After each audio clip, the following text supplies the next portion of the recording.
வணக்கம் அன்புள்ள ஆன்மீக நண்பர்களே. வீட்டில் தினமும் பூஜை செய்கிறீர்களா? ஆனாலும் மன நிம்மதியில்லை, பணவசதி வரவில்லை, பிரச்சனைகள் குறையவில்லையா?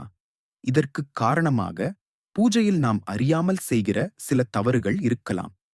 இந்த வீடியோவில் நாம் பார்க்கப் போகிறோம். வீட்டில் பூஜை செய்யும்போது பெரும்பாலானவர்கள் செய்வதற்கான 6 முக்கிய தவறுகள் பற்றி.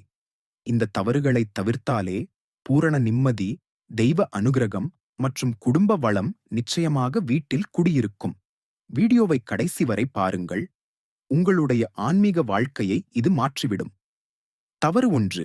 தவறான நேரத்தில் பூஜை செய்யக்கூடாது. பூஜைக்குச் சரியான நேரம் மிக முக்கியம். அதிகாலை அல்லது மாலை, சாயங்காலம் சிறந்த நேரம். சிலர் தூங்கும் நேரத்தில் பூஜை செய்வது தவறு. இது பூஜையின் சக்தியை குறைக்கும். தவறு 2. பூஜை அறைக்கு செருப்புடன் செல்லக்கூடாது.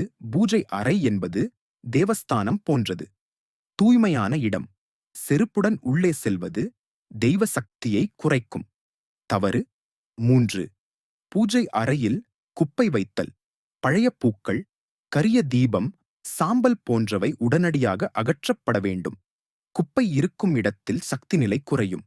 தவறு 4. தரமற்ற பூஜை சாமான்கள். சந்தனக்கட்டை, தீப எண்ணெய், புகைப்பொருட்கள் போன்றவை நம்பகமான இடத்தில் வாங்க வேண்டும். தூய்மையற்ற பொருட்கள் தெய்வ சக்திக்கு இடையூறாக அமையும். தவறு 5. பூஜை நேரத்தில் தொலைபேசி சத்தம். பூஜையின் போது தொலைபேசி, டிவி சத்தம், குழந்தைகளின் அலறல் போன்றவை தவிர்க்க வேண்டும். முழுமையான அமைதி தேவையானது. தவறு 6. மனதுடன் செய்யாத பூஜை. மனதில் வேறு எண்ணங்களை வைத்துக்கொண்டு பூஜை செய்வது வெறும் ஓர் நடைமுறையாகிவிடும். பரமசக்தி நம் சிந்தனையை நோக்கியே வருகின்றாள்.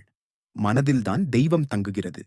இந்த 6 தவறுகளை நீங்கள் தவிர்த்தாலே உங்கள் பூஜையில் ஆற்றல் கூடும், வீடு சாந்தி பெறும், குடும்பத்தில் மகிழ்ச்சி மலரும், மன நிம்மதி நிலைக்கும். பூஜை என்பது ஒரு நேர்மையான தொடர்பு. நம் உடலும் மனதுமாக இறைவனுடன் இணையும் நேரம். வீடியோ பிடித்திருந்தால் லைக் செய்யுங்கள், காமெண்டில் உங்கள் அனுபவங்களை பகிருங்கள் மற்றும் ஷேர் செய்ய மறந்துவிடாதீர்கள். சப்ஸ்கிரைபராக இணைந்து ஆன்மீகம் நிறைந்த வாழ்க்கையை வாழுங்கள்.